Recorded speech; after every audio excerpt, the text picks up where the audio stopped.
Each of you called here today for one reason: incompetence.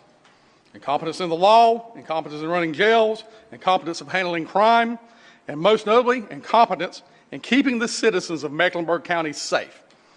That is, to be frank, completely unacceptable. I'm not going to beat around the bush. This hearing is not going to be butterflies and roses.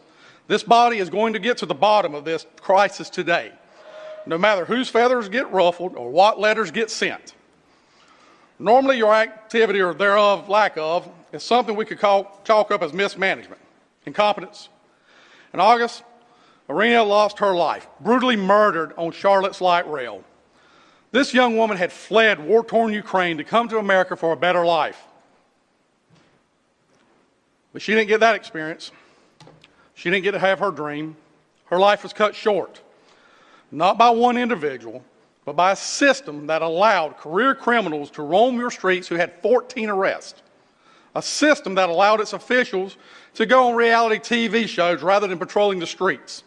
A system that put pride festivals, all while continuing to go off the fiscal cliff after a deficit after raising property taxes on its citizens. A system that prioritized DI initiatives over armed security guards on cats. Her blood is on your hands. I'm going to close this. The core function of government is not DEI, trans rights, the welfare benefits for illegal aliens, or some new social justice program.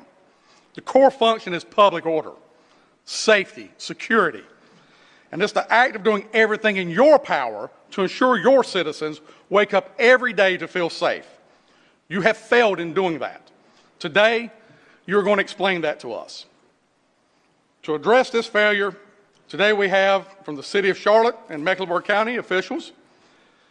We're going to begin with Mecklenburg County Sheriff Garry McFadden, County Manager Mike Bryant, District Attorney Spencer Merriweather. The attorney here? Yep, you're there. Thank you, sir. Good to see you. To make most of everyone's time, we're just going to jump into questions. I ask that you stand and raise your right hand and repeat after me.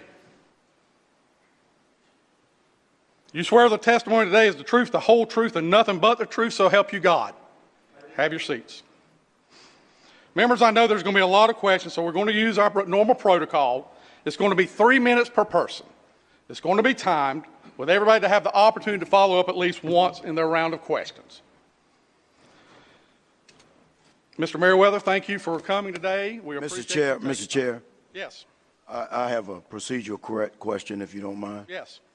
Will the microphones of all the members be left on and no microphones be turned off, even if the chair or anyone else doesn't like the questions that are being asked? Mic will not be cut off for questions not liked. The microphone was cut off for somebody using up their time and not going through the proper protocol, but thank you, sir, for the questions. So members will be given... Representative Quick. Thank you, sir. Members will be given the full 3 minutes. Members will be given the full 3 minutes. Thank you. Yes, sir. Now, Mr. Merriweather. Yes, sir. Start by thanking you for coming here and for your service to the Mecklenburg County citizens and for all that you do. Thank you, sir. I know that you've been dealt a tough hand. Mecklenburg County continues to face serious felony case backlogs. As district attorney, what steps are you taking to reduce that backlog, and how do you plan to accelerate the resolution of those cases going forward? I can tell you what we have already done, sir. In the last 4 years, 4 years ago, we were at a place where there are over 400 homicides that were pending. We have reduced that by 100, even though the number of homicides has actually gone up, continued to rise significantly. We had 120 homicides that were filed just last year. Right now, we are under 300 as far as our homicide backlog.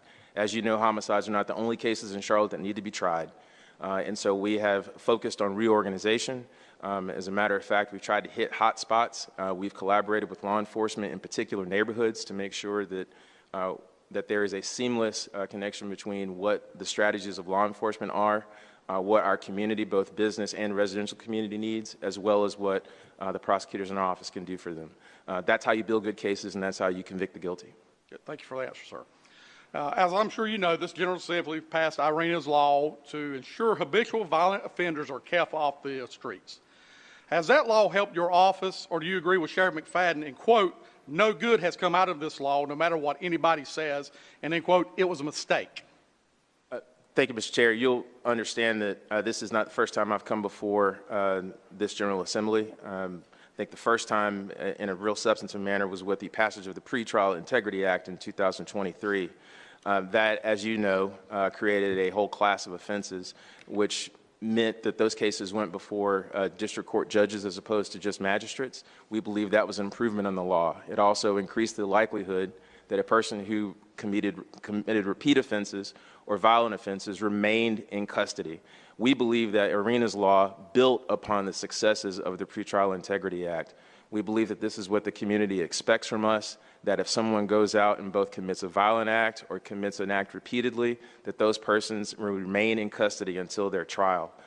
So that is, I believe that's a good thing. I believe, in all candor, it's no surprise that there are always things that we can do. I know that this General Assembly is looking at ways to improve mental health and to try to improve the resources there. We hope to join you in that, and I speak for myself as well as my colleagues in the Conference of District Attorneys. But on whole, I believe there's some good improvements that have been made with that bill. Thank you, sir. We've heard some concerns from law enforcement that they're rearresting many of the same violent offenders. Do you believe there's a breakdown between the arrest, charging, and detention in Mecklenburg?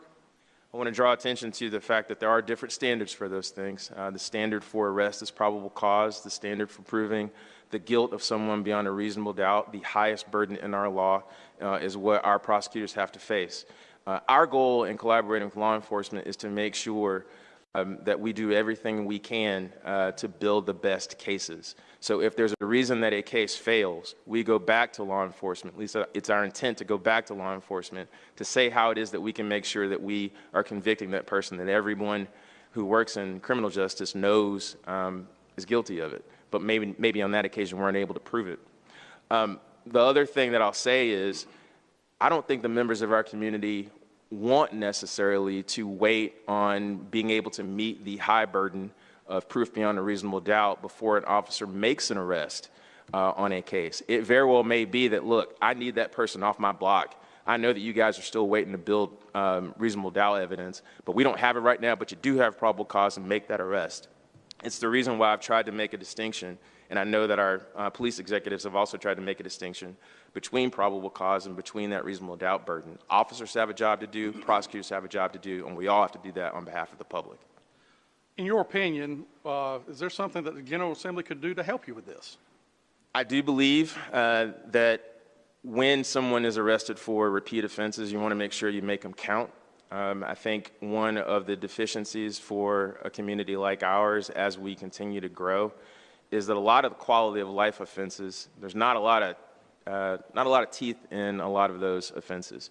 It very well may be that when someone, throws a rock through a window, someone is seen tampering with a car, that maybe somebody sees that one incident as being minor. But by the time a resident in a community knows that that person is a cancer on that community, we ought to make sure that we've got the teeth to deal with it.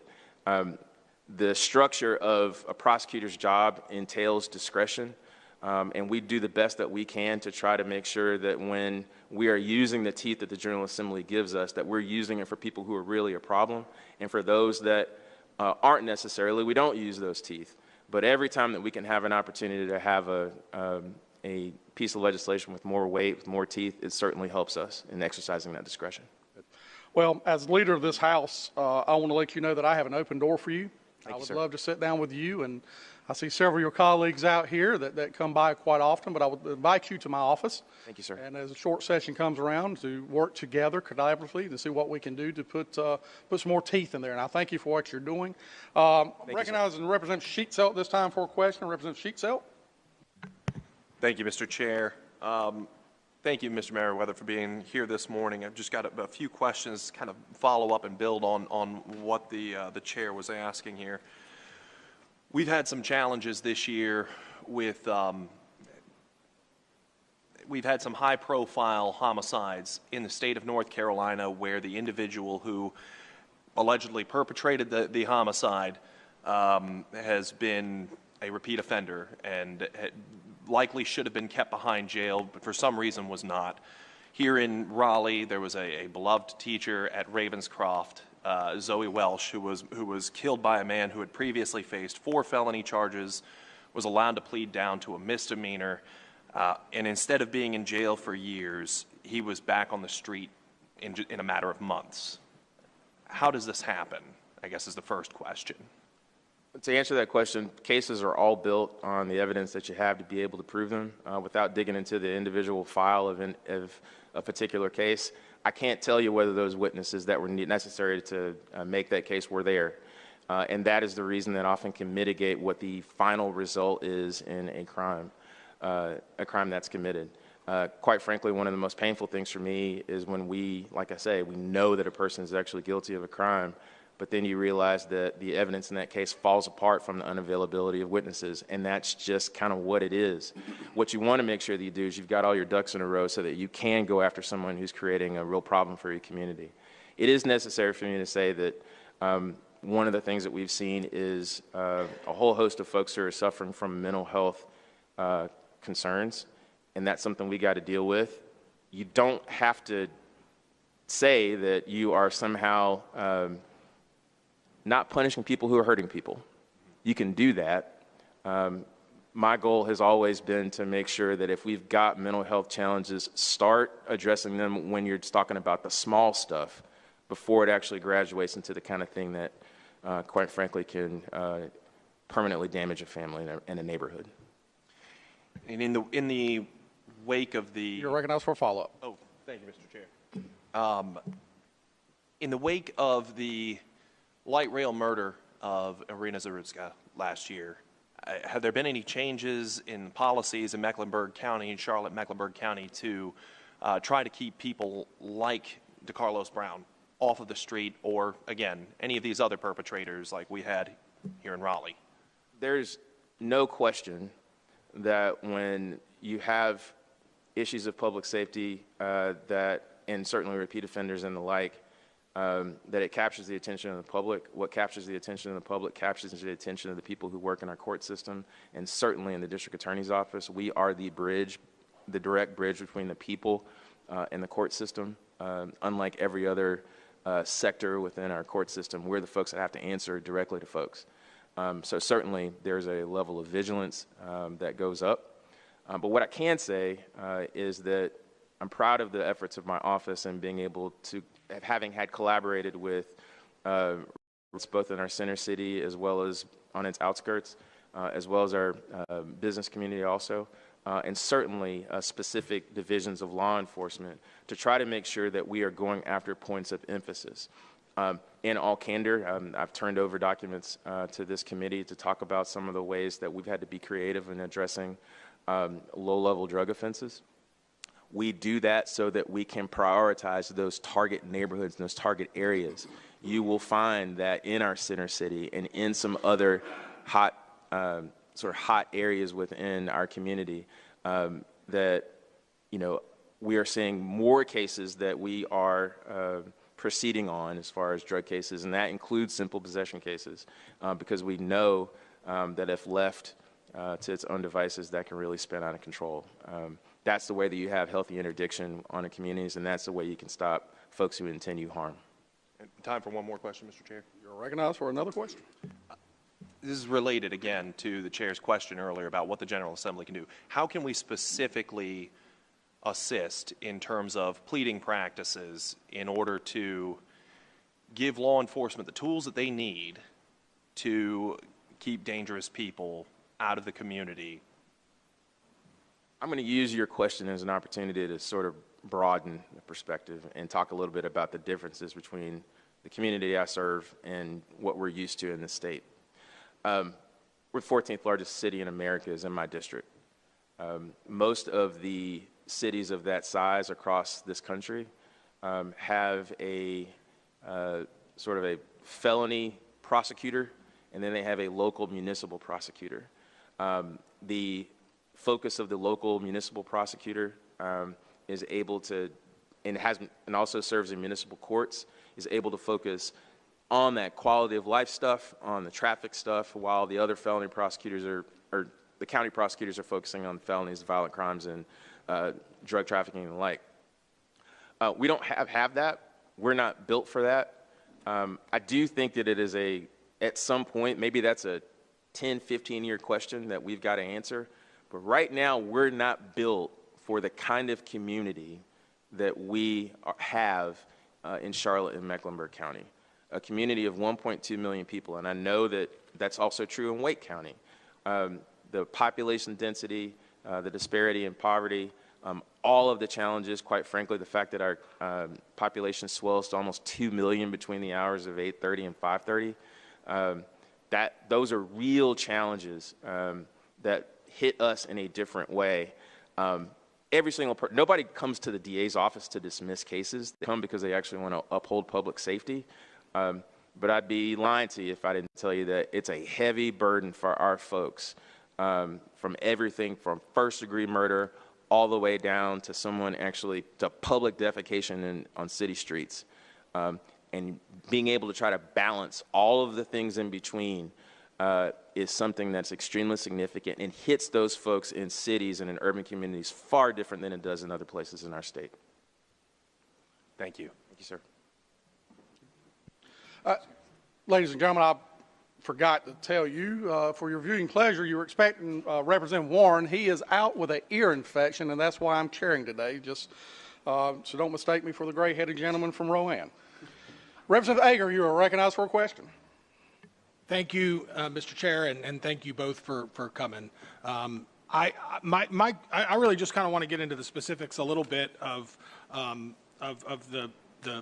DA's office and how you guys are set up, just so that I understand it. I mean, how many assistant district attorneys do we have currently in your office? We have 86 now. And that's because of the improvements that were made in Irena's law through this General Assembly, which added 10 full-time employees to my office, actually 15, but 10 prosecutors to my office. We have about 4 that are slated to join our office before the end of March, and we're still recruiting for those other 6. Great. And Can I? sorry, one follow-up. Yep. Just how many of those are fully funded by the General Assembly? Are those all funded by the General Assembly and none by the 72 of the 95 slots are funded by the General Assembly. I will note that when I say fully funded, we're talking about a total of $101,299 is the average salary allotment for those positions. The average salary allotment for the other positions, which we're at that point talking about 24 positions funded by the city and the county, or an average salary of $64,000. It is rare for a city and a county to fund that. That was a decision that was made well before my administration, in part because they know what I'm about to tell you, that for a community our size, you really ought to be talking about 12.5 prosecutors for every 100,000 people that you have. Even though 95 prosecutors sounds like a lot, you can do that math. We're talking about 50 short of what you would kind of expect for a community with our complexity and size. Thank you very much.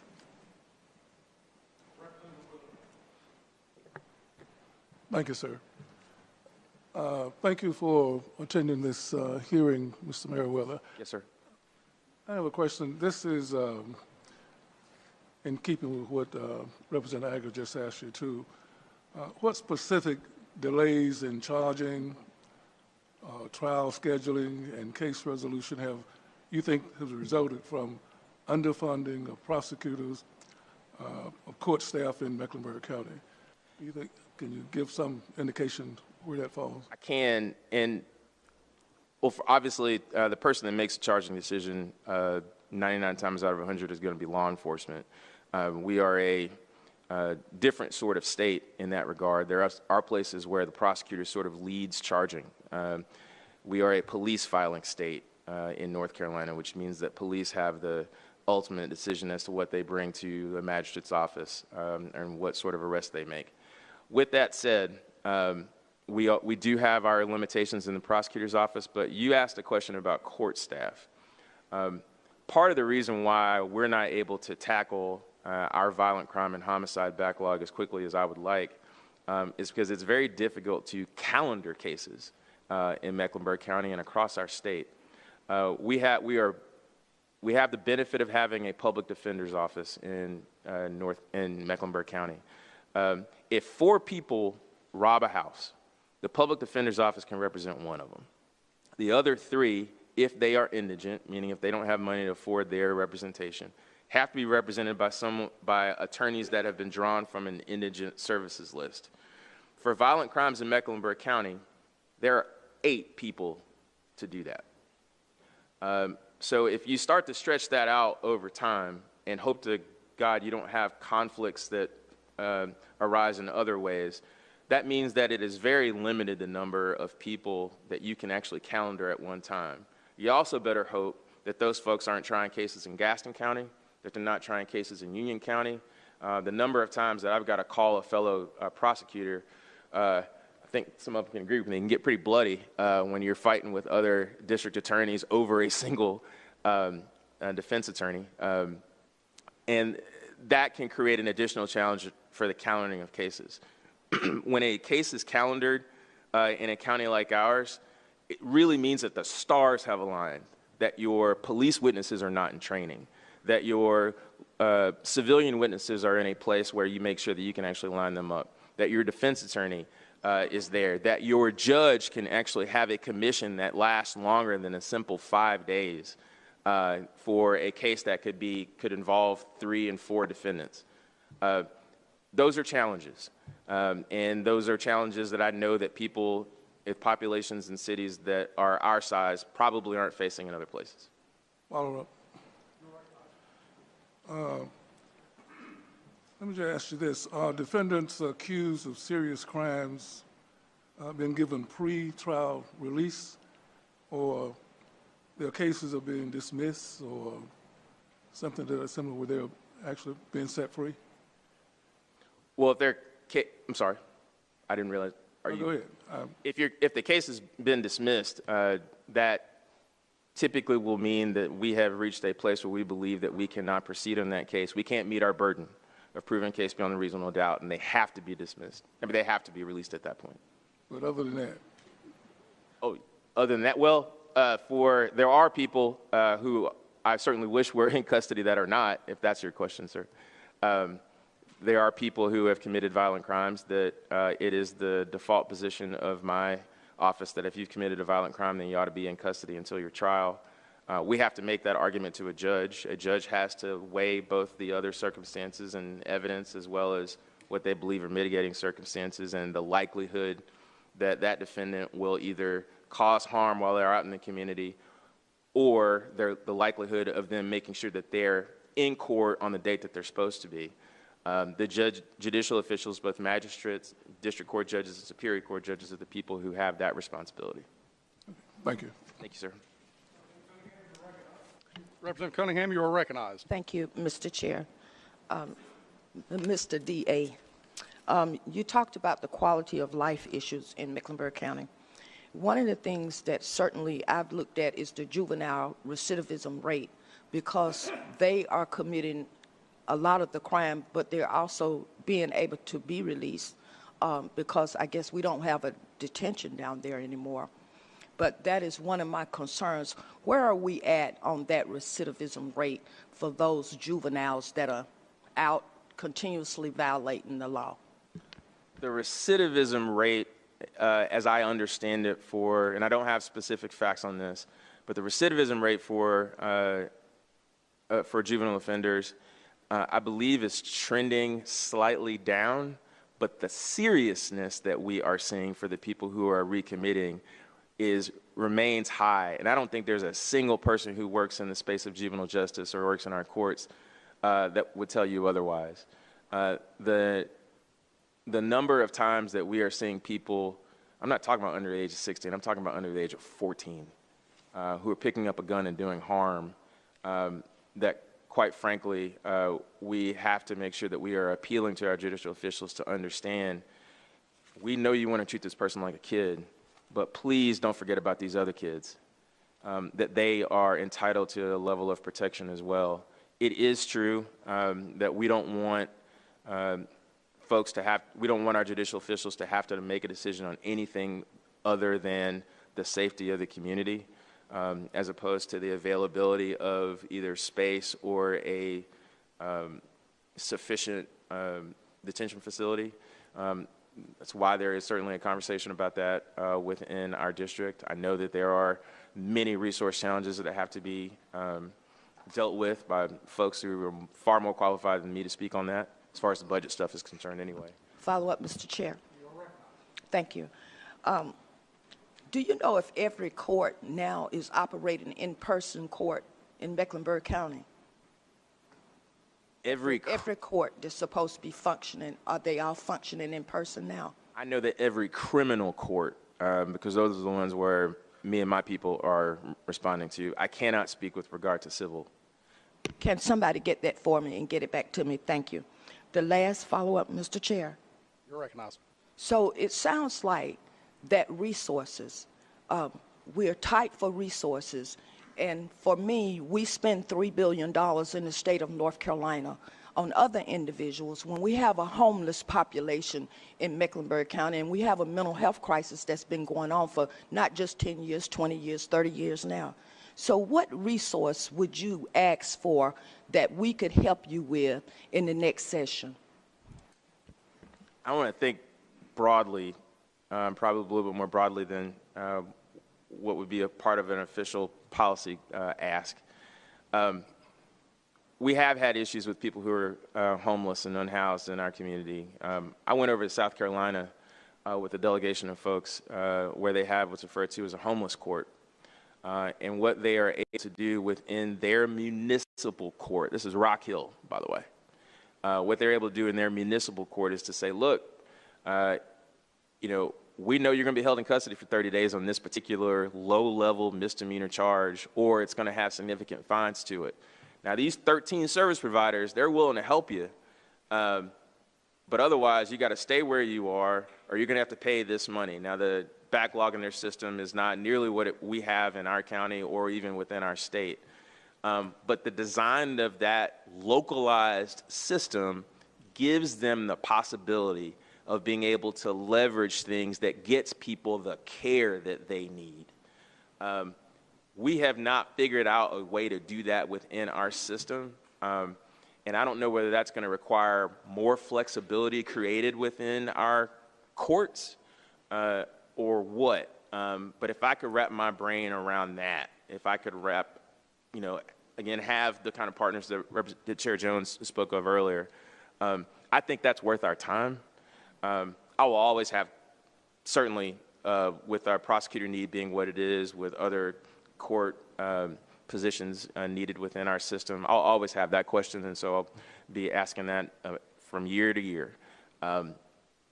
But with the specific issues that I think are the focus of this committee right now, the kind of flexibility to deal with the increasing mental health and homelessness problem, connecting people to resources early before we have the kind of tragedies that we had last year. Thank you, Mr. Chair. Representative Quick, you're recognized. Thank you, Mr. Chair. Thank you, Mr. Merriweather and Chair, for being here this afternoon. I represent Greensboro, North Carolina, a part of Greensboro, rather, which is 1/3 the size of Charlotte, Mecklenburg, North Carolina. And unfortunately, across this state, murders happen. And some of them become high profile because of the media attention. And while you all are sitting here today, please know that there are high profile murders that have happened in Greensboro, which has 300,000, in Kannapolis, where my friend here to my left sits, in Asheville, which my friend to the right sits, and even in Tabor City, which has a population of 5,000, which Chair Jones represents. There have been high profile murders that media has brought attention to. So thank you for being here today and knowing that you are answering questions that all of us could have, all of our communities here, and have questions for the way those communities operate. When I speak with my DA in Greensboro, Guilford County, she speaks of the fact that funding from the state is definitely an issue, and from the fact that sometimes local resources have to be used because funding gaps exist from the state. Is that the same case in Charlotte, Mecklenburg? And how much does Charlotte, Mecklenburg have to spend to make up for funding gaps that the state should be covering? And always sort of confuse the numbers on this, but I think we're talking about 8 million from Mecklenburg County. Again, as I said in my answer to the opening question, there are 24 prosecutor positions and probably about 25 victim witness legal assistant positions that are funded by our municipal governments. Like I said, it is rare for that to happen across our state, but an increasing number of districts are doing exactly that. It differs a little from what goes on in other jurisdictions across the country. There are many places where there is a blended funding model for sort of high population areas. I know Nashville-Davidson has something of that sort. I believe Atlanta and some of its surrounding areas have a model of that sort. I think there's some constitutional or at least statutory issues here with that. For good reason at the formation of our state, or the last time that anyone looked at sort of a broad sweep of what our court system looks like, we opted not to do that. Our state looks, and I don't want to make our folks from the Conference of DAs nervous, but our state looks tremendously different than it did then, and I'm not asking for that change necessarily, but there are some built-in complexities that we have now that we did not have in the 60s the last time anybody looked at this. Thank you. Follow-up, Mr. Chair. You're recognized, sir. Thank you, sir. I used to live in Charlotte. It's a long time ago. You can come back, sir. No. My point. I need a pastor.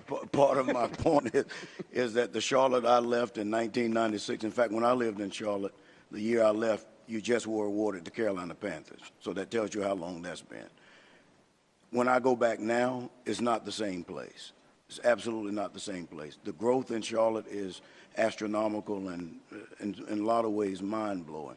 However, the funding formula from the state does not appear to be modernized so that you can do what you need to do. How would you suggest that the funding formula from the General Assembly change so that you can more effectively do your job? I don't think that there's any question that it certainly takes more revenue to fund a community of our size. Now, how you get there is something that I think all of you fine folks can sort of figure out. There's some folks that believe that there could be changes in how that revenue is created. There's some people that think that if you spur economic growth in the right way, that revenue will come. That's a debate I think that it's appropriate for you to have. But I do think we are changing, and we do have to do things to keep up with that. It's important for me to say I'm not from this state. I moved here. I moved to North Carolina in 2002. You're doing good, sir, to interpret this lingo we have. Thank you, sir. I appreciate you. I moved to Charlotte in 2007. I decided to make it my home because, man, it just seemed like the kind of place where a young person could make their mark. It was growing. I know that there are people all over your communities that have felt that same way. That is my interest in making sure that it is safe. I don't believe that just because you move to a city that you have to abandon what your standards are as far as what a safe and vibrant community is. But it's also true that you do have to resource that. You have to fund it, and you've got to structure it. I believe that all of our people across this state are entitled to that level of safety and that level of accountability in our justice system. I'm not perfect. I will screw up, and I want my screw-ups to be about me and not necessarily about the deficiencies in our system. And right now, I'm not, I believe that our system has a whole lot of stuff to do even before you get to me. Thank you, Mr. Chair. Representative Sylvania. Thank you, Chair. I'd like to ask the DA a series of questions. You are recognized for a series of questions, 3 minutes per question. Thank you, sir. Thank you for being here. What I've noticed is that you're very humble, actually, about what accomplishments you have, but we really need to piece it out, bring it to the table, and also more likely than not, it needs to be a partnership with us here at the General Assembly to continue funding those things. So my question is for you, is I want to understand the programs that you've actually implemented, particularly into improving our situation in your office and in the safety, public safety of Charlotte and Mecklenburg, particularly the strategies surrounding violent crime prioritization, diversion, and reducing system drivers for recidivism and backlog. I know you talked about backlog earlier, but your office have done things in specific. So I want you to describe those things, and also, again, to ask what we can do here at the General Assembly to expand that so that we can have a safer Mecklenburg. Thank you. Thank you for the question. First, I'll say this. As soon as I took office, I reorganized our office from a system where we were focusing on drug cases, property cases, what we called at that point crimes against persons cases. And we broke that open, and we recognized that there is a difference between the sort of crime that puts a chill on a neighborhood. We're talking armed robberies, we're talking aggravated assaults and shootings, from, for instance, what was my specialty and remains my specialty, sex assault cases and felony domestic violence cases. And so we sort of split that out and created units that could focus specifically on that. During COVID, we had something happen that never happened before, that someone decided to turn off the engine to the criminal justice system. And none of us would know how long it would actually take to get that engine going again. And so we knew we were talking about balance. There were some opportunities that were from that and some shifts in priorities. We knew before we made that change, it was take 3 and 4 years for a simple possession drug case to get to trial. Thinking to myself, and quite frankly, we're hearing from jurors that if, why are you trying this 3 and 4 year old drug case? Because I could have sworn 100 people got killed in Charlotte last year. And so we changed our priorities to be able to add more people to our violent crimes unit, add a couple of more people to our homicide unit, which meant that we could reach cases faster, that we could begin to eat away at that backlog, and that has occurred. Just within the last 7 months, we reorganized a little bit again, that we sort of broke open. We were one of the first offices in the state that had a unit that focused only on habitual felon cases, people who were repeat offenders. And that was a good thing, because we developed a level of consistency with the way that we addressed those cases, and we were able to move with speed on those cases. I will say that that speed was sort of hurt a little bit as we saw more and more habitual felons that were released on custody and committing new offenses while they were out. That was a problem.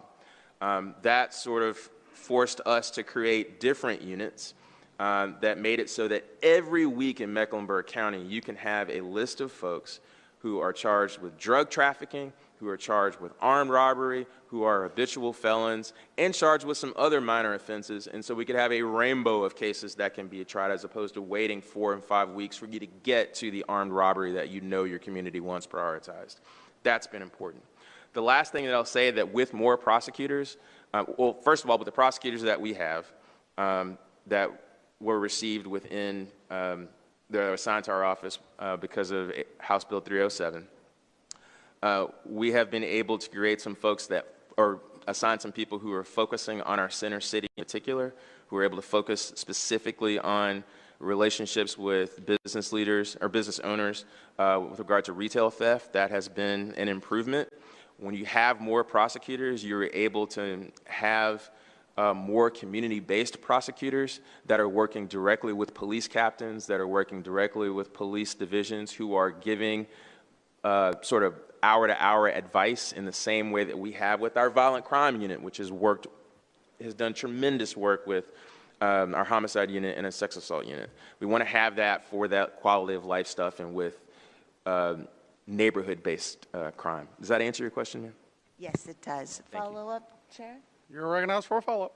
I did ask, of those programs and others, I'd like to have a list of those things, plus how we can help you expand those to improve. I'll be happy to follow up with you if that's okay. Thank you. Quick follow-up. Quick. Yes. So my colleague, Representative Cunningham, had asked about juvenile recidivism, and I did a quick, and it said it has lowered. I actually had a question on your general recidivism. Do you know offhand, although I do know on here, has that lowered? And what have you assessed that to being the improvements of that recidivism? In all candor, I don't know off the top of my head as far as what the stats are. If those stats are coming from our court system, I would approach them with some level of hesitancy, only because you can sort of get lost in how cases are categorized. That can impact the stats, which is one of the reasons why I don't commit that stuff to memory. I do think that much in the same way that I answered the question from Representative Cunningham, what we see from repeat offenders has gotten more serious. And no matter what happens, and no matter what the recidivism rate is, when someone comes into our system and someone comes into my office having been victimized by crime, they don't care what the recidivism rate is. They just want to make sure that the person who did them harm is held to account. They don't care what the standard of proof was in the case that may have gotten dismissed before. They do want to know why it is that nothing happened in that case previously. Now, I can tell them in a way that I probably can't tell you, quite frankly, all the reasons that that previous case may have failed, evidentiary speaking, but folks are coming in our office hurt and impacted, just like their families are impacted by violent crime. Thank you. Any further questions? Well, D.A. Merriweather, thank you for being here. First time you and I have met. Yes, sir. I appreciate your candidness about things you need, things that went wrong, things that you're working on. I know I'm speaking for myself, and I think the entire body, that we look forward to helping you get your hometown in a good spot. We want it to be one of the safest cities in North Carolina, and I think you are committed, hearing everything you're saying, to do that. And understand that we're committed to help you. And again, thank you for your testimony here today. And just Mr. Chair. Yes, ma'am. Mr. Chair, that information that I requested, will you all provide that, please? Thank you. I will, Representative Cunningham. Thank you. Thank you, Mr. Thank Chair. you. All good. All hearts and minds clear. And thank you, Mr. Chair. I appreciate you. Thank you. Yes, sir. All right, we're going to move on.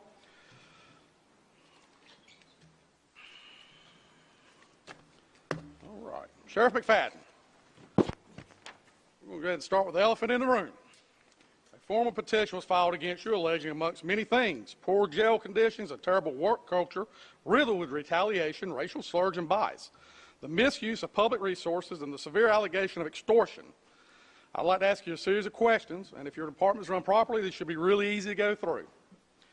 First question I'd like to ask, did you ever order, approve, or have knowledge of on-duty deputies transporting individuals to bars and strip clubs, yes or no? Thank you for having me. Thank you for having me here today, and I'm honored to be here and would love to answer questions coming from this body. But I cannot answer certain questions to this petition. We all know that this petition was filed by a member of this committee, Representative Cunningham, and others who once worked for my agency. Because of that petition being dismissed, and also because of that petition is now under the investigation of the State Bureau of Investigation, ordered by the District Attorney's Office, I must respect the process, and I must respect the order by District Attorney Spencer Merriweather, but I also have to respect the process of the State Bureau of Investigation to give a fair process, and I do respect that process. So I cannot answer any questions that pertain to that petition at this time. Fair enough. Then let's, hypothetically, does pulling on-duty deputies off the street to chauffeur individuals to bars and strip clubs, would that make Mecklenburg safer? Again. It's a hypothetical. It's not asking you directly anything with your agents. Hypothetically, as sheriff. Again, that is in the content of the petition that I just stated that I cannot answer question to, even hypothetically. I'll let the record reflect the gentleman refuses to answer. Let me state this, please. I did not refuse to answer your questions. I'm simply stating that this has become a legal matter, a litigation matter, a State Bureau of Investigation matter, and I must respect the process. Having been a homicide detective for 22 years and respecting the process, this could have been done before this happened. I would have been glad to come and answer questions and talk about what goes on in Mecklenburg County before the petition was filed. The petition was filed, it was dismissed, and as I said, the State Bureau of Investigation, I'm giving them the respect and honor that they duly should have. So let me make it clear for the record. I am not refusing to answer questions. I'm just simply telling you I am wanting to allow this process to be fair to the state of North Carolina, even to your committee chair, Ms. Cunningham, but also fair to the State Bureau of Investigation and also the district attorney. So again, let me be clear and blunt. I am not refusing to answer the questions. But you are unwilling to answer whether or not pulling deputies from the streets to drive guests to bars and strip clubs make Mecklenburg safer. Again, to be clear. So you're unwilling. Okay. All right. I'm going to excuse me. I wouldn't say it's unwilling. Let me make sure we don't put words. It's not that I'm unwilling. Again, let's be clear. If this happened before and your office invited me, as you invited Mr. Merriweather, and have an open door policy, I would have been glad to answer those questions without a petition and without this now being a legal litigation matter.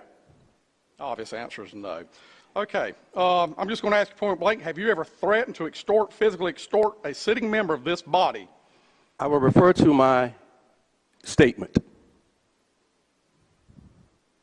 Are you calling Representative Cunningham a liar then? Again, we'll refer to my statement.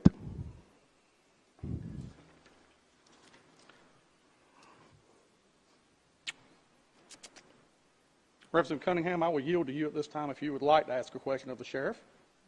Mr. Chair, I have no questions of the sheriff since it is still in litigation, as well as the SBI investigation continues at this time. Thank you, Mr. Chair. No problem.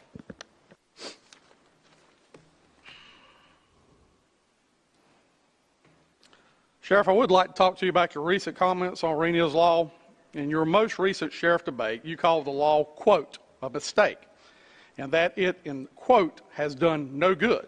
Do you still stand by those statements today? In answering that question, I do stand by my statement, and I believe that you're taking a soundbite from a debate that I was debating with another person talking about the jail, the conditions, and everything else. So I do stand by my statement, because it particularly pertains to the Mecklenburg County Sheriff's Office. So it was taken out of content or being taken out of content as a soundbite. Okay. Do you think that taking repeat violent offenders off the street of Mecklenburg is a mistake, yes or no? No. I've done that for 22 years as a homicide detective. I've done that for 40 years as a law enforcement. That part of my job is never a mistake. Do you feel like you should have been consulted when we write bills? Absolutely. I think that it is a fair thing, because I think a lot of bills are being written without our input. Of course, you would invite Mr. Eddie Carwell, who is a great leader of our organization. I respect him fully. He takes us to a school. We go to the school, and we learn a lot. I think it is only fair that before you create a bill, you have the input of the person who is going to be directly affected by the bill, since as Irina's law. So when we're talking about the content that was taken out of place, it did no good. Simply saying, Sheriff, how would this affect you and your staff at the Mecklenburg County Sheriff's Office? Is there anything that we could do for you to help you make sure that it is not impeding the safety and security of my staff and the citizens of Mecklenburg County? Do you need funding? How would funding help you? And if it's not only funding, what other resources could we provide for you at this time that would help you and your staff? Okay. So Irina's law was a mistake. Again, sir, you're taking it out of the context of listening to a debate when I was actually speaking to a gentleman seeking to be the next sheriff of Mecklenburg County, who was my chief deputy, who I believe, honestly and seriously, were undermining me while he was at the sheriff's office. So let's be clear. Taking it out of context, did it do anything for me and my staff at the Mecklenburg County Sheriff's Office? No. Well, he's not here today. It's a great time to go on record. Do you think the bill's a mistake, yes or no? Again, Just a yes or no. Again, my statement is I would love for you and others to open the door for me also to have that conversation and have my input before a bill is addressed. So no? Again, that is my statement.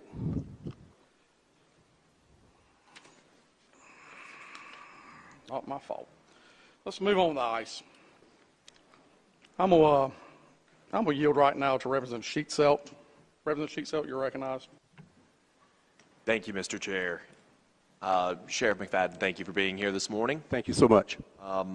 There was a long discussion with the district attorney, Mr. Merriweather, just a moment ago about funding and funding needs. And in fact, in the question about Irina's law, you just mentioned funding as one consideration. Are there concerns regarding funding in your department? Absolutely.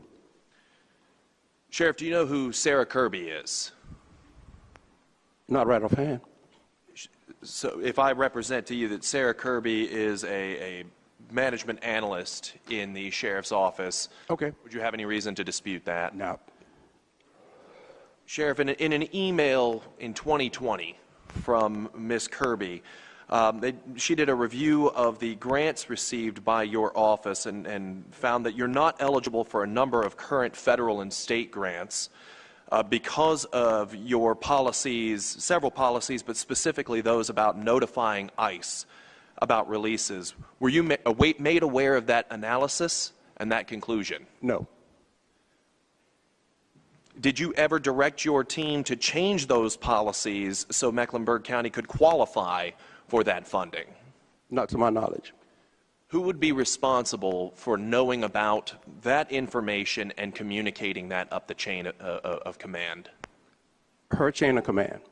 Her chain of command. And who ultimately, is there nobody that reports to the sheriff on grant opportunities in your office? To report to the sheriff? If you're responsible for decision making, I mean, I'm from the military, okay? We have a chain of command, and ultimately there is somebody where the buck stops Sure. at the top of the chain. I'm assuming, again, with my military background, the stars on your shoulders let me know that's probably you, and your title as the sheriff means that you are responsible for the sheriff's office. Who is responsible for communicating those decisions up the chain of command, and how high should those decisions go? The person who receives that information should also send it up to the chain of command. But coming from the military, we all know there is a chain of command, but oftentimes the person in the last link of that chain is often left out. Sheriff, if you were made aware that your office is not eligible for certain funding grants because of your policies against notifying ICE about releases and notifying ICE about detention, would you change your office's policies as a result? Well, let me clarify that. I think that we all know this has been a political battle. We have never not notified ICE about someone coming to our detention center. Simply, that is a political play, a political move. We have always followed the law in notifying ICE. It is up to them what they do after that notification. So we all know that the rhetoric was, if you didn't do certain things because of immigration, you will not get certain fundings. We all know that. That was part of the political ploy that they had instructed. And so we have always followed the law when it becomes immigration and ICE. That is clear. We've always followed the law. We've always notified ICE. It's up to them to do what they need to do after that. Sheriff, I believe you're responding to something I didn't necessarily ask, so I want to clarify what this email says and then re-ask the question. We're not talking about specifically what the law requires. We can set that aside for a second. What I'm asking is, if you knew about policies that needed to be adopted in order to be eligible for grant funding, whether you would change those policies. So let me read directly from the email. I also reviewed many grants that have been made available recently, both federal and state, but which we are not eligible for based on the MCSO policies that do not maintain compliance for certification related to, quote, interrogation of certain aliens, close quote, or, quote, notice of scheduled release, close quote. If you knew that your policies were preventing you from accessing potentially hundreds of thousands of dollars in grant funding for your office, would you have changed those policies? We follow the law, and we follow the policy. Sheriff, let me interrupt you again, because I'm afraid you're not answering the question that I am asking, which is, set aside the requirements of the law. Would you change the policies if you knew your policies were blocking you from receiving grant funding? If my policies did not follow the law, I would change that policy, but my policies have followed the law. So your response, Sheriff, is that you will do only what you are legally required to do, but do no more to try to improve the office. Is that your response to my question? We've always tried to improve the office. We've always tried to prove the communication. We always try to prove the understanding, as we see that is a misunderstanding today. So, Sheriff, your evasiveness on the question here suggests that maybe you are not willing to do everything you need to do to improve the office. Your unwillingness to answer my question beyond what the law requires suggests that maybe you are not willing to do everything that needs to be done in order to improve your office. Mr. Chair, I have no further questions or comments. Thank you. Sheriff, can you explain to me how Sheriff Rowe here in Wake County puts forth a good faith effort, near the same number of ICE detainers issued, managed to have a 65% ICE pickup rate while you have an absurd 16%? Repeat the question again. Sheriff Rowe is able to do his job correctly. He has a 65% ICE pickup rate while you have a 16%. Explain why yours is so much lower than Sheriff Rowe's right here with almost the exact same number of detainers issued. I can't speak for Sheriff Rowe and his policies or what he's doing. Many sheriffs in North Carolina do it differently. I do it by the law. Do you remember who authored the original ICE bill in this General Assembly? No, I do not. That would be me and now Speaker Hall. Thank you. We had conversations back then. We had 97 sheriffs doing their job. We had 3 that didn't. We've swung this around to where we've got 99 doing it and 1 not. I don't see anyone else here today. You're both under exact statutes in the same circumstances. I want you to answer, why can he do the job and you can't? I don't know his policies. I don't know his procedures. I can tell you this. 287G was a voluntary policy that I didn't think that was good for my county. Believe it or not, each and every sheriff is elected by their county and their residents of their county to do a job particularly for those residents and of that county. I can't speak for Sheriff Rhodes. I respect him highly, and we've talked honestly about once a week. I can't give you what he does and why he does. I can only give you what I do and why I do it. I believe you probably didn't mean to answer that. You just said that you interpret the way you wanted to. No, sir, I did not. That's the way that you interpret it. Let me be clear. That's not you've been interpreting, because no, it's sir. obvious with the news and everything, and they're having to come back and rewrite the law for one sheriff constantly, who is in the media constantly badgering the General Assembly about not doing the right thing when we send you a law and you just say, hey, I'm not doing it. Is that not correct? Thank you, sir. If you is saw that not correct? Let me answer the question. Not your fault. No. Nothing is. Well, a lot could be. But I would ask to be respected first, and if we want to be blunt about this, I could also be, but I don't think this is the place to do it. Here's the air. House Bill 10 was created by this assembly. If you didn't believe that you missed a step, then why create House Bill 318? Clearly, House Bill 10 did not address the legal transfer from a person in the Mecklenburg County Detention Center with state charges to federal charges. So not having that legal transfer was done under House Bill 10. If the Assembly did not believe that was necessary, then they should have never created House Bill 318. This is why I believe it is so important for us to be invited with this open door policy to have these decisions and help make these decisions and missteps. When you see a step miss, it's not a loophole. It was simply clarifying that if you had indicated this in the first bill, House Bill 10, it wouldn't be necessary to do House Bill 318. I didn't ask for House Bill 318. I didn't ask for it to be changed. I simply pointed out a step that I believe that was missed. And because of that misstep, House Bill 318 was created. So we had 99 other sheriffs that could get on the program, but you couldn't, so we had to continually figure out another way to try to force you to enforce the law. Let's move on. It's obvious that nothing's your fault, and you're not going to agree. Representative Quick, I'm going to recognize you for a question. Thank you, Mr. Chair. Sheriff, welcome. Thank you for being here this afternoon. I want to go back to some questions that was asked about funding. And Representative Sheetzel pointed out some grant funding that you possibly missed because of ICE funding and federal funding for that. My question is this: should adequate funding for our county jails depend on one program or a policy that targets one population? Absolutely not. Second question that I have for you. You're recognized for a follow-up. Thank you, Mr. Chair. A little bit different.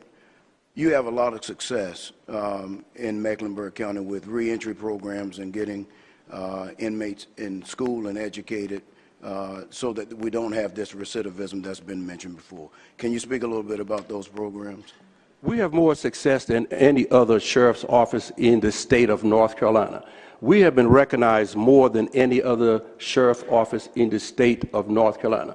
We hold more programs in our detention center than any other sheriff's office in North Carolina. We have been nationally recognized for our programs at the Mecklenburg County Sheriff's Office, so that the National Sheriff Association has created me as the chairman of what we call the IGNITE program to go across the United States implementing programs in each and every sheriff's office who is willing, including the 99 sheriff's offices here. We are more accredited than any other sheriff's office here in North Carolina. We have what they call the Triple Crown. And if I'm not mistaken, there are only 3 other sheriff's offices in the state of North Carolina that have the Triple Crown. That Triple Crown is so rare that only 3 out of 3,089 sheriff's offices in America receive the Triple Crown. Unfortunately, and I wish that Sheriff Rowe would come to me, and we also will get him the Triple Crown. He deserves it. I'm willing to do it. Since we were talking about Wake County, respectfully, we are the sheriff's office that you should follow when you're talking about accreditations and programs in the state of North Carolina. Final follow-up, Mr. Chair. Thank you, sir. Do you believe that these programs that you have just talked about and the accolades that you've received nationwide, do you believe that these programs have led to a safer Charlotte-Mecklenburg County? Yes, I do. I think the young lady was talking about recidivism rate, and I don't know the numbers. But I can tell you this: if you look at a newscast by Spectrum News and Jonathan Lowe, the national rate was at 44% at that time. Mecklenburg County was at 29. So when we look back at that, we are doing what we can with what we can to be a better sheriff's office.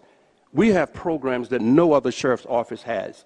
We have a program called the Next Great 50, where we create men and women to leave our detention center with not job readiness skills, but with an actionable LLC company. We also have the state of North Carolina's only post-release center, where we take care of men and women who are released from our detention center daily, and even the ones across the state that can come to our post-release center and receive resources to put them better back in their community, to create a safer community. So these are the things that we are doing in Mecklenburg County. Thank you. Sheriff, just wanted to make sure, you made a comment to my colleague, Representative Sheetzelt. You said the last person in the chain of command is often left out. Does that mean you don't know what's going on in your department? Sir, I'm going to stand on my statement because I think you want to put words in my mouth. Those were your words, not mine. Okay, let me please finish respectfully. We all know that things go through chain of command and we don't know at the last minute. Let's be clear. If we want to be honest about that, I should be a part of the chain of command of this assembly when you create a law. Why? Because the law is going to affect me. If we all work together in the state of North Carolina, as we say that we do today, and want our city and county safe, I should be part of that chain. Not only my chain at the sheriff's office, but part of the chain of making our community safe. So if we are talking about that chain, I'm part of your chain also. Why? Because it affects me. The IRENA law affects me. Immigration affects me. I know that puts people in an awkward place, but we all are part of that chain because we are talking about the great state of North Carolina. Sheriff McFadden, have you ever found the doors of this building to be locked? No, sir. But as we can see, is there a reason that you couldn't come by and share your thoughts with us as we're writing these bills and going through the committee process? Excuse me, sir. I am going to do that now since you have invited me, and I hope I'm better welcomed than I am today. You're always welcome, and again, you know, you can be combative and go that way and not your fault and everybody else's fault. I get it. No one's being combative except you, sir. We're going to move on to Representative. Please let me make a comment, sir. Thank you. I think your first statement. Point of order, Chair. It has been combative. Representative, you're not recognized. Sheriff, you're recognized. Okay, I think that your first statement, if you read your first statement, it became combative, not on my part. I'm just answering my question the best of I can. It should not be combative. If we're talking. And it wasn't. Well, I want to respect you having the conversation first. Your opening statement. Mr. Chairman, I got an inquiry of the chair. Yes, sir. Does the time allotted belong to the member or to the speaker?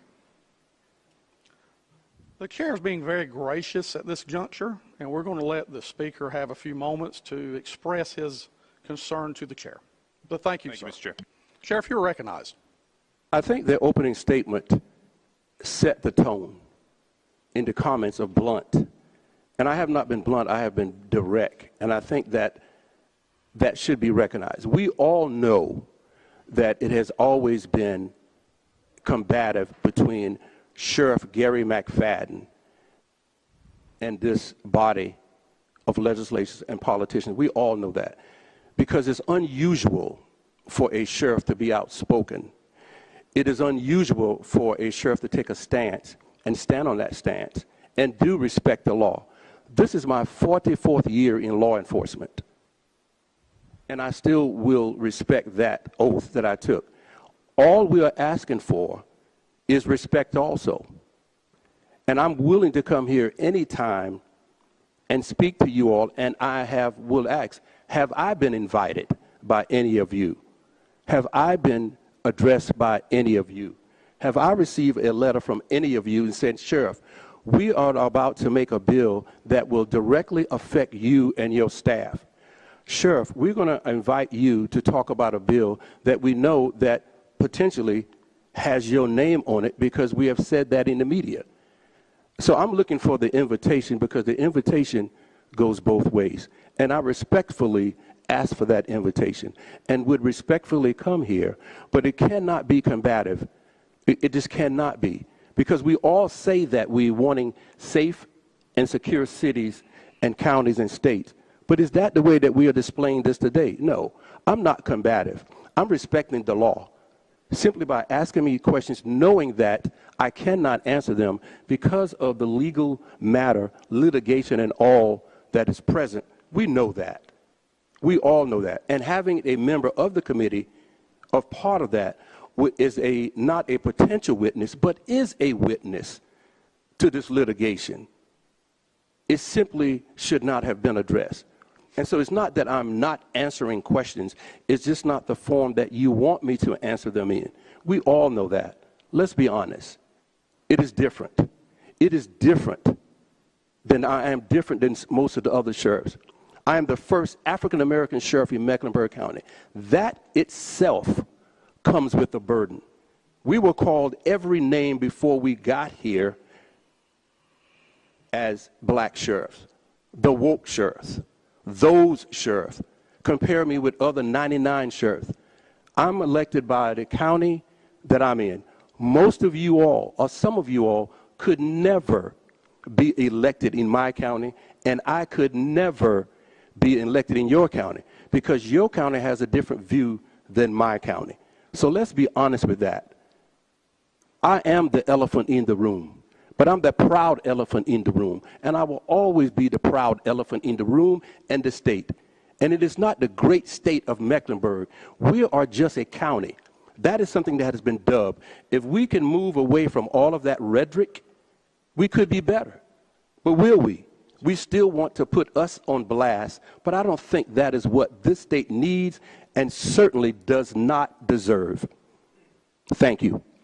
Okay, let's address something. You said, in my county, we would never have that, so that shows your lack of knowledge there. The former sheriff was an African-American sheriff who served in the Highway Patrol, very well received and won many re-elections, so there you were wrong there. You also said that most sheriffs aren't outspoken. I find that amusing, because every sheriff I've met is very outspoken. I have a pretty good relationship with 99 sheriffs in this county, as does this General Assembly. I don't see any of them here except you, sir, so that should tell you where the problem lies. No one's being combative. Excuse my directness if you have interpreted that way. We're here to get to a problem. I don't have this problem in other counties. This General Assembly doesn't have that problem in other counties. And, sir, you have been hung with it because we've had to keep coming back because you refused to obey the law that was written. So I would get a little knowledge about my county before you spoke out not knowing. With that said, we're going to move on to Representative Johnson. Mr. Chairman, I fear when I was leaning forward, you may have missed Representative Cunningham with recognition, so I'll yield my time to her. Representative Cunningham, you're recognized. Thank you, Mr. Chair. Is your current jail under corrective action under the Department of Health and Human Services at this time? Thank you for the question, Representative Cunningham. We all know that I cannot answer that question because we are back to the same petition that you and others filed, and you will be a witness to that. So we cannot answer that question because it pertains to part of the petition and part of the litigation and simply part of the investigation. Thank you for those remarks, but that is not part of the petition, sir. I'm referencing, is your jail in compliance with the Department of Health and Human Services at this time? Yes, it is. Thank you. Now, the next question is, your indication of your statement is that we don't know how to write the law. You have a lobbyist who is Eddie Caldwell that we can confer with and consult when the laws are written. Is that your take on it? Is that we don't know how to write the law? I never said that you don't know how to write the law. I simply said invite us to help you write the law that it pertains to Mecklenburg County and Mecklenburg County Sheriff's Office. Eddie Caldwell does not work for Mecklenburg County Sheriff's Office, and he is not a resident of Mecklenburg County. He represents all 100 sheriffs. But Eddie Caldwell may also need to come to our facility and sit down and talk with us before a bill is written, and so maybe he can bring it back to you all. He does not work for the sheriff's office. He represents us very well, and I respect Mr. Caldwell, but simply going back and forth about this with the jail, Eddie Caldwell does not. He does not speak totally for me and what I do at the Mecklenburg County Sheriff's Office, respectfully. Follow up, You're recognized. Thank you so much.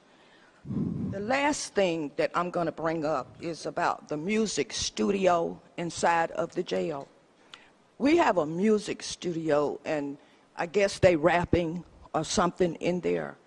And the family member of some of the victims that were murdered were very upset about that. Do you think that's appropriate to have a music studio for people to rap in that are in jail for murder or other felonies?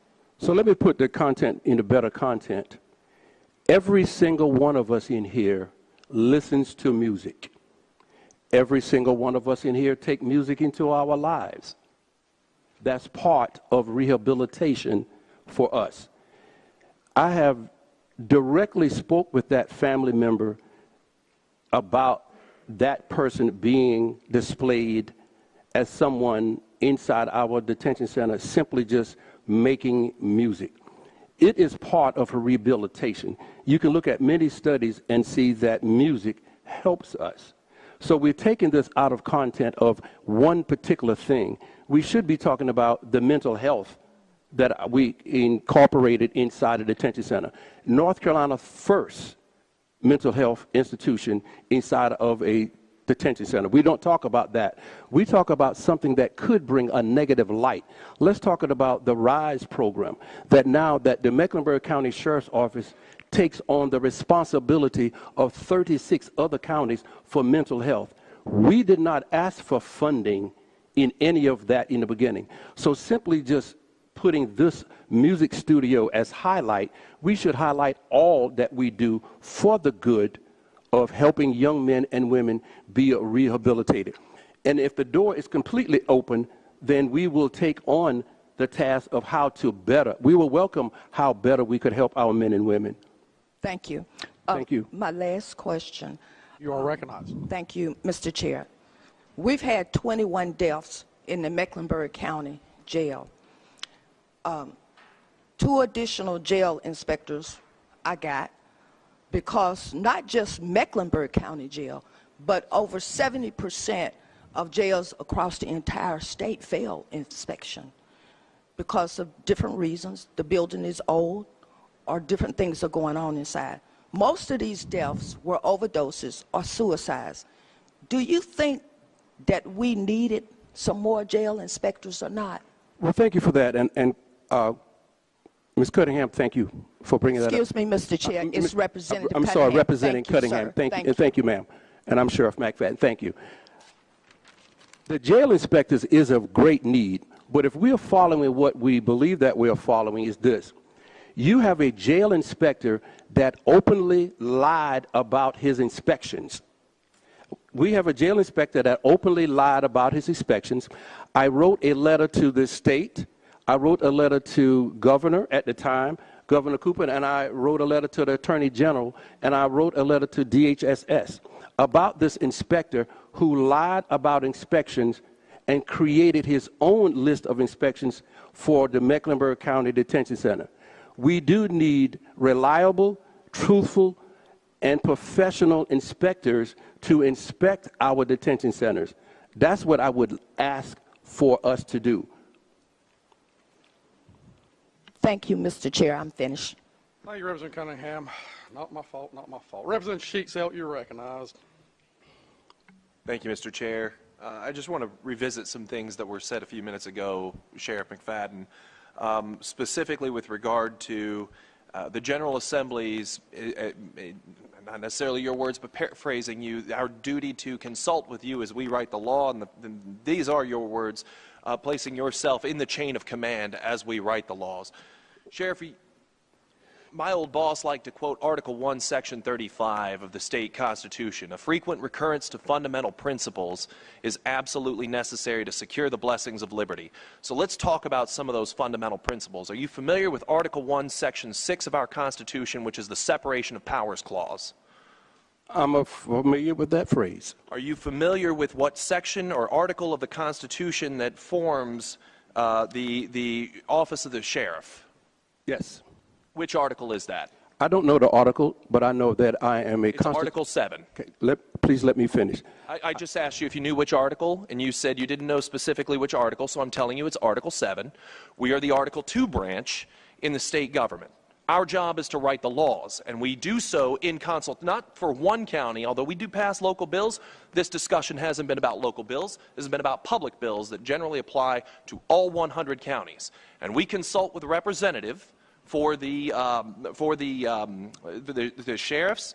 We consult with the different representatives around the state. I have 119 colleagues here in this chamber that assist us in writing the law. So you know, I appreciate the bluster with which you've come in here and the hubris, but the fact remains you are not a part of this chain of command. It is not your job. And if you have concerns about laws that are coming before this body or bills that are coming before this body, you have an elected representative that you can go directly to. It is not the leadership's job to go and consult the opinion of 100 sheriffs around the county or around the state. So, with all due respect, I would like to keep in mind our different constitutional roles here. Thank you. Thank you. Well, thank you. So I guess that the open door policy is not for the sheriffs. That's not what he said. Okay. So I guess that the open door sheriff policy is not for the sheriff. But here's what I'm saying. Sheriff McFadden, that's not what I said. So please do not. You've asked us not to put words in your mouth. Please do not put words in my mouth. My sheriff, Sheriff Rowe, is able to talk to me whenever he would like to, and he knows that. I've told him that before. You have representatives in your county that you can consult with, and you have an association that represents the interests of the sheriff. You can consult with them at any time. But to think that you can try to exercise some sort of unilateral veto or have some sort of say in all of this beyond what everybody else gets is patently mistaken. And that's the only point I would like to make. There's really no question here. Well, I would like to comment. Mr. Chair, I yield my time. I would like to comment on that question, if you may. Recognized to comment. Well, may I comment, sir? You can comment. Thank you, sir. I guess the door is not open, as we said, because I'm not asking. I think it would be wise, because if it wasn't necessary, then when you created House Bill 10, if it wasn't necessary, and I did not have to consult anyone, I didn't have to consult any representative. I'm just looking at a misstep that was done on House Bill 10. I didn't have to call anybody. I simply made a comment in the statement, as we say, I made a comment in the news, and we took that comment. If it wasn't necessary, then why change House Bill 10 to 318? I think it was necessary. I brought it to the attention on the media, or maybe talking about it, and it was changed.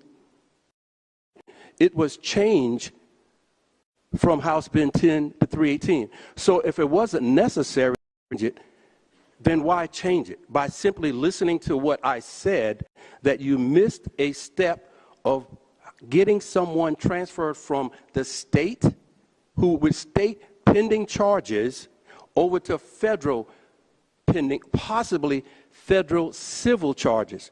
We've had 24 people taken from the Mecklenburg County courthouse since this new bill. 29 people, 24 have pending charges. So does that make it difficult for this man later? Yes, because they possibly have OFAs outstanding. That was never thought of, I assume, because it wasn't implicated in the bill. Changing the bill from holding someone 48 hours without a legal aspect of it made House Bill 318. If it wasn't necessary, then why change North Carolina General Statute 162.62? And if you're familiar with point C, C says that nothing in this article will prevent a person from being released from custody. So you had an old statute, 162.62, changed to House Bill 10. After it was changed to House Bill 10, there was still a misstep in House Bill 10. So we redo it. I didn't redo it. It was redone again to House Bill 318. I'm simply saying this. You don't have to invite me. You don't have to listen to me. But I'm saying it may be wise, because Mr. Caldwell didn't tell me about this misstep. I brought the misstep up into the media. Listening to the media, as we see that we do every time Sheriff McFadden makes a statement, we take that and make a quote from it.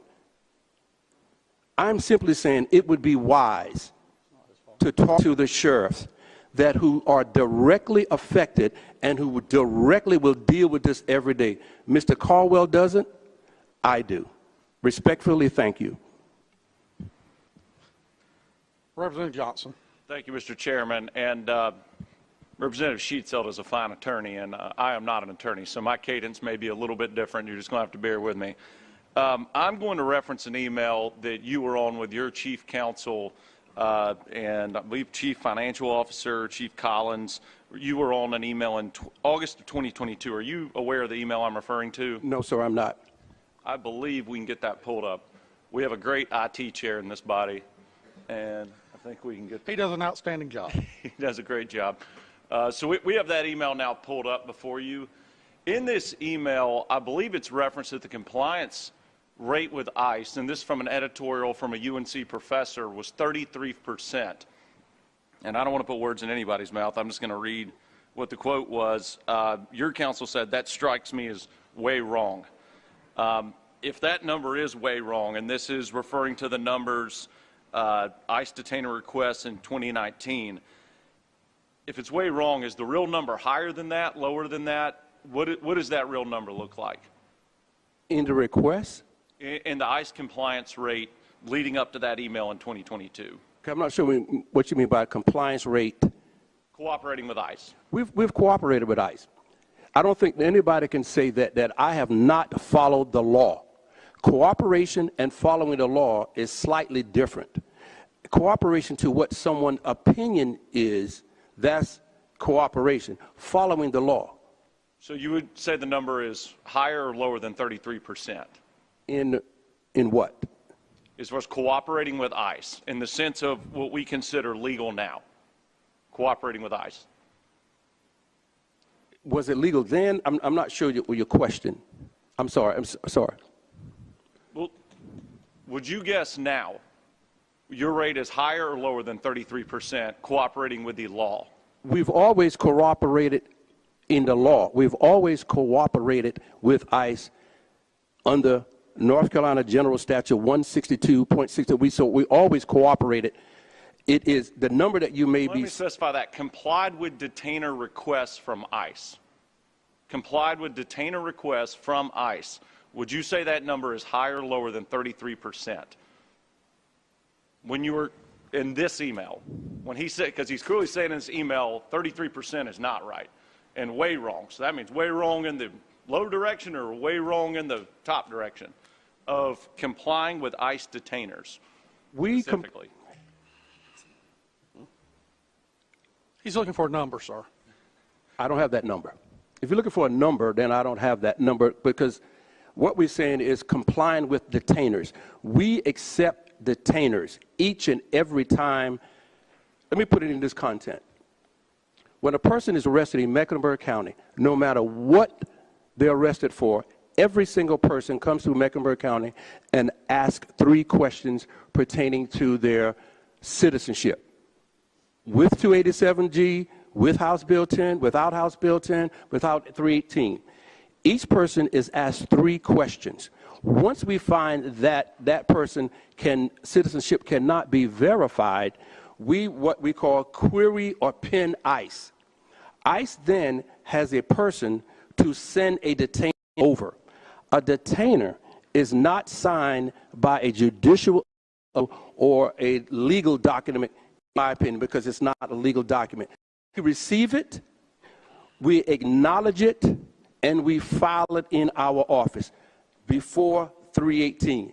Well, so let me reference the number, that 33%. That was from a UNC professor saying that was the amount that they had judged and studied, that it had been complied with these ICE detainers.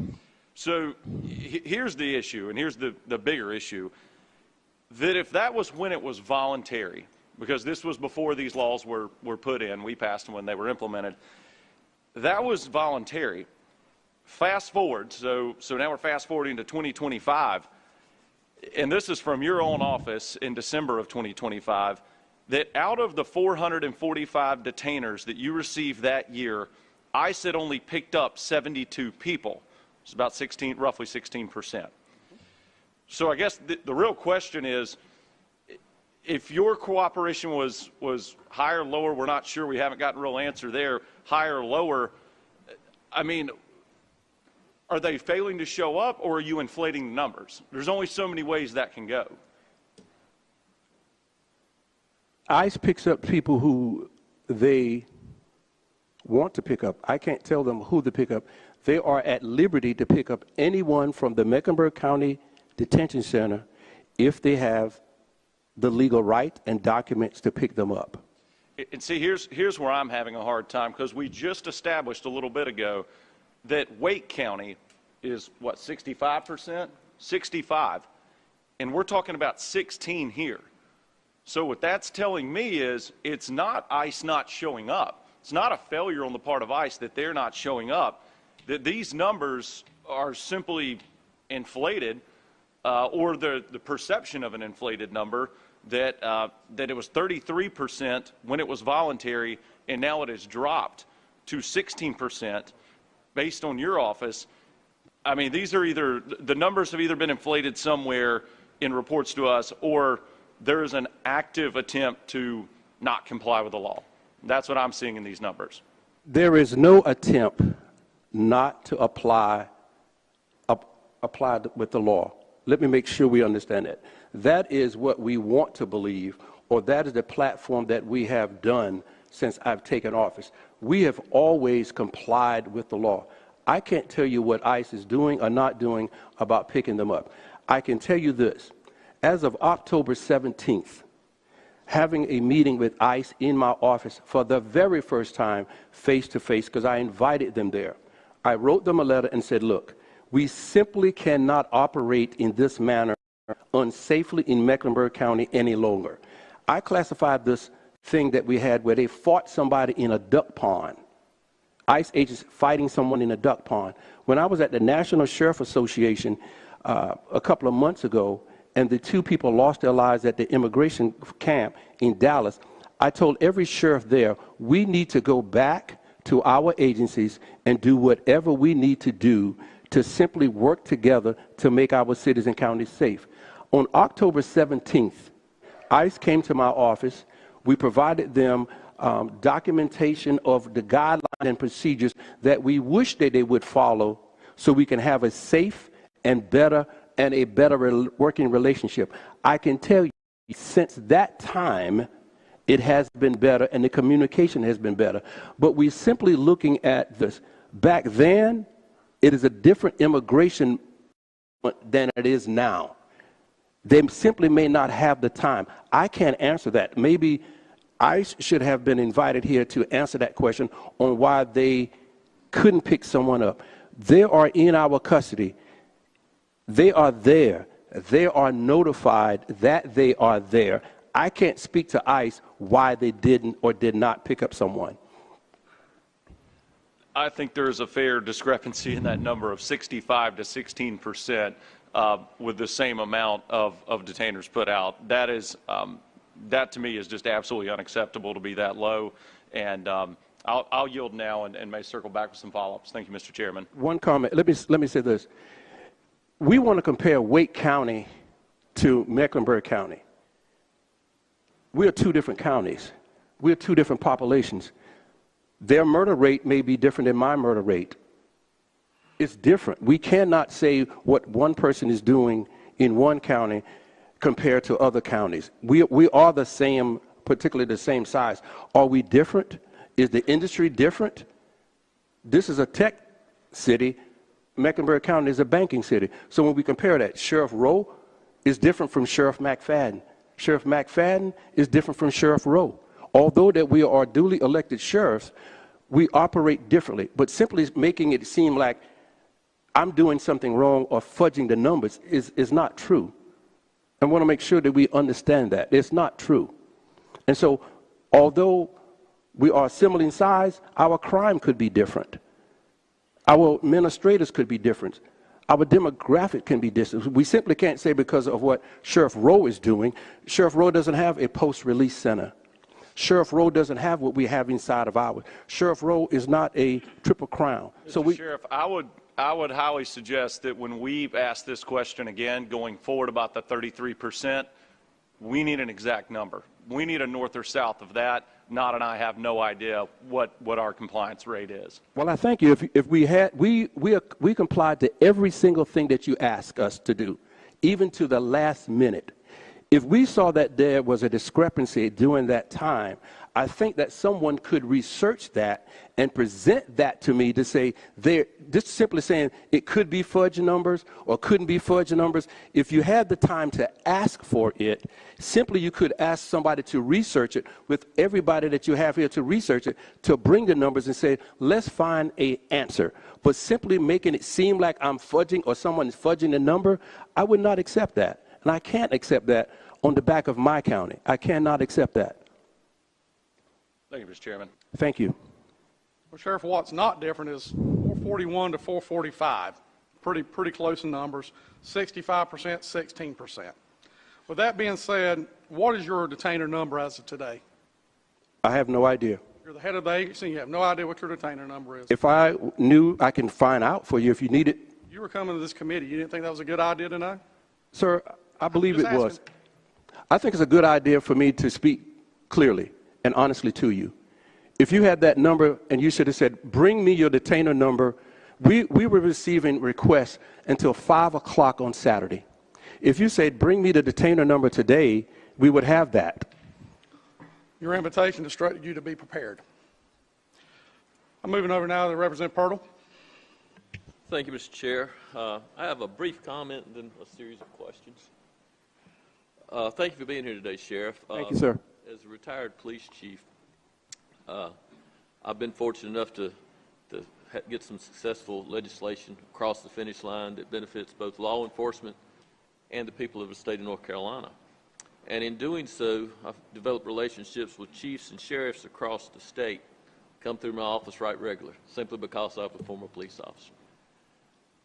But each time I do a piece of legislation, usually it's impossible to talk to 100 sheriffs and all the police chiefs.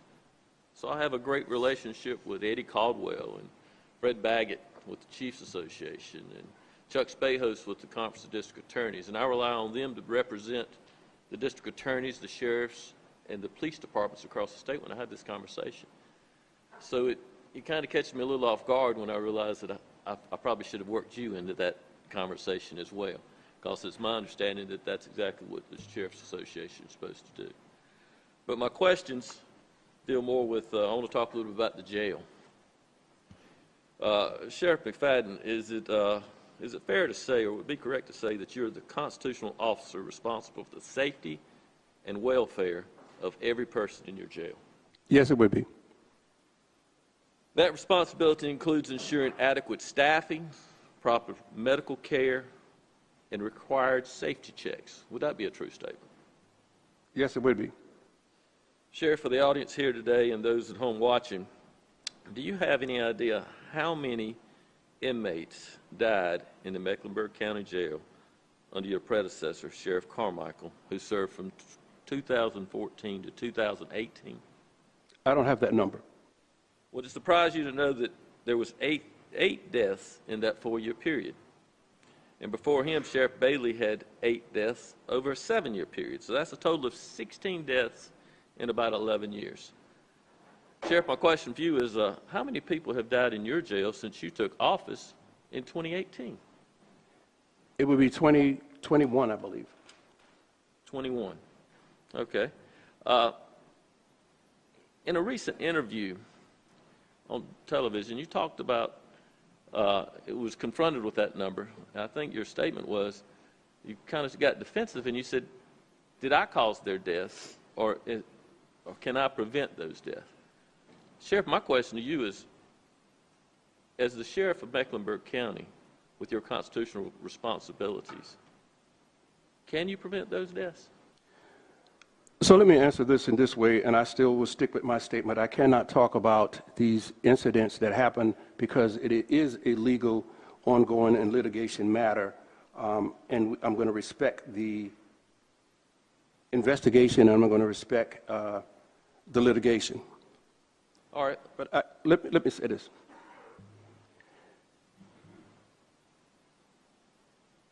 People die every day across America. People die in hospitals across America where there are millions of dollars of technology, millions of dollars spent on salaries and education to equip the best doctors sometimes in the world at a facility. and people still die. Are you saying a hospital and a jail are comparable? No, sir. No, what I'm saying is they are responsible for the care of that person. People die in the United States every day of prostate cancer, heart attack, congestive heart failure, and several diseases. Sheriff, we're talking about a jail, let me controlled finish. environment where people are there for pretrial or post-trial adjudication and sentenced to the jail. I'm Again, asking you, what have you done? Let me ask another question. You can't talk about it. Let me ask another question. What have you done to mitigate policy to ensure that the continued deaths in the jail doesn't occur? I know the state requires a certain amount of wellness checks. What have you done beyond the required state minimum to ensure that these deaths do not continue? again, I would ask that this committee respectfully understand that I'm not going to answer any questions or go into any part of questioning as it pertains to this petition, as it pertains to the legalities or litigation that is part of this petition. It would be unfair to the investigation. It would be unfair to the district attorney's office. What I'm simply stating is a general statement. People die. When people come to the facility, they're not adequately receiving health care. People die every day. Simply coming, it is highlighted only because it is the jail, but we commonly refer to it as a detention center. We highlight deaths inside detention centers, but we don't highlight deaths in a hospital or a care facility.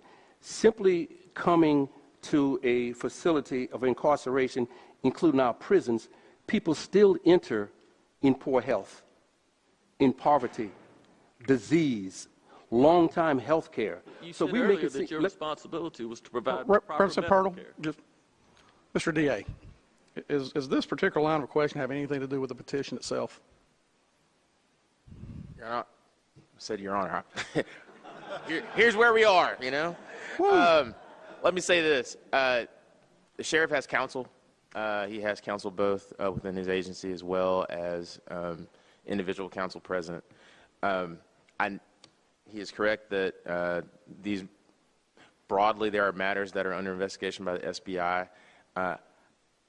It would not be appropriate for me to in any way interfere with the counsel that he has present. So.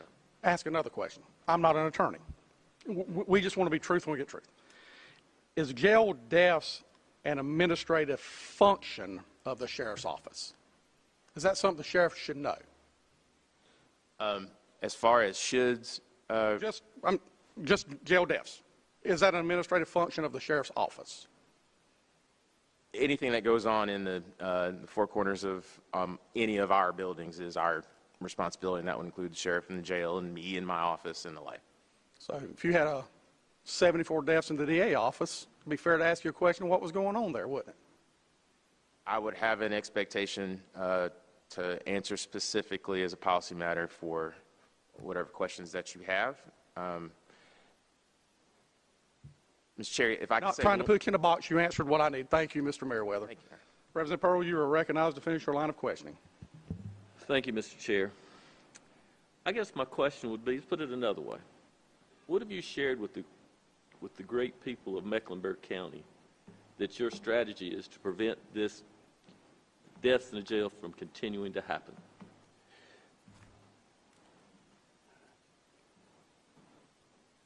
Again, I'm going to respectfully ask you to respect my statement on whether we're talking about death or anything that is part of the litigation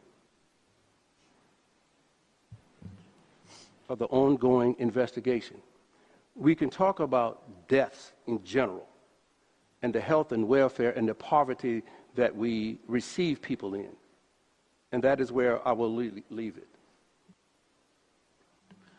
Thank you, Mr. Chair. I have no other questions that I think will be answered. Thank you, sir. Today. Representative Miller, you are recognized for a line of questioning. But Representative Miller, just for the body's knowledge, what's your former profession, sir?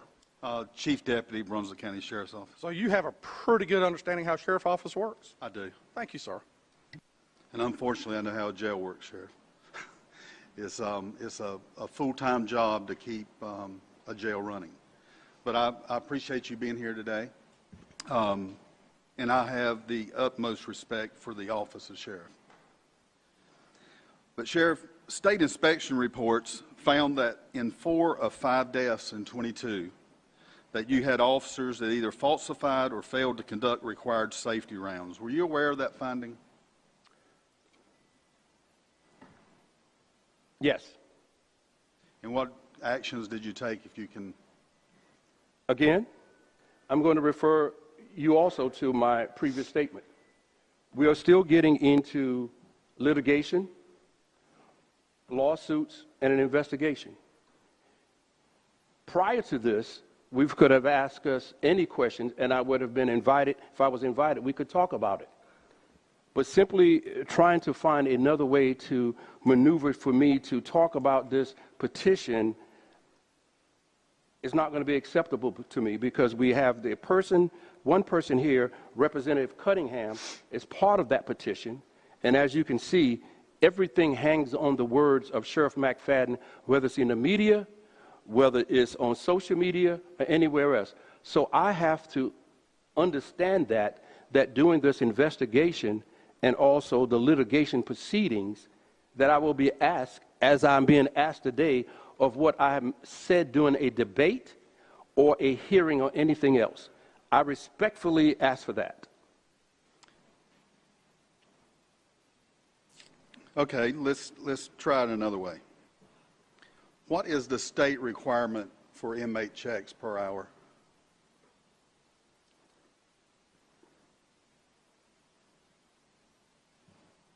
Juvenile or adult? Both.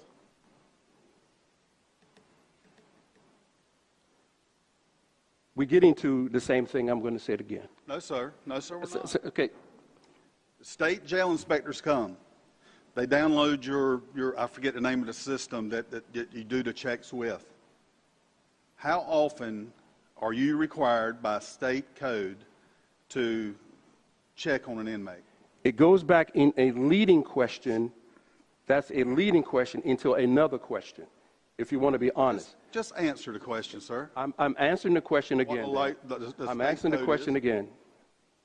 Respectfully understanding the petition and the lawsuit, I'm going to respect the process and not ask any questions pertaining to that. Sheriff McFadden, is your counsel here with you today?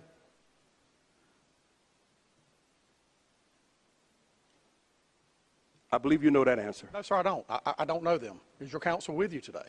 Yes. How about take a moment, confer with your counsel, and ask if you can answer these questions? Outside. Thank you.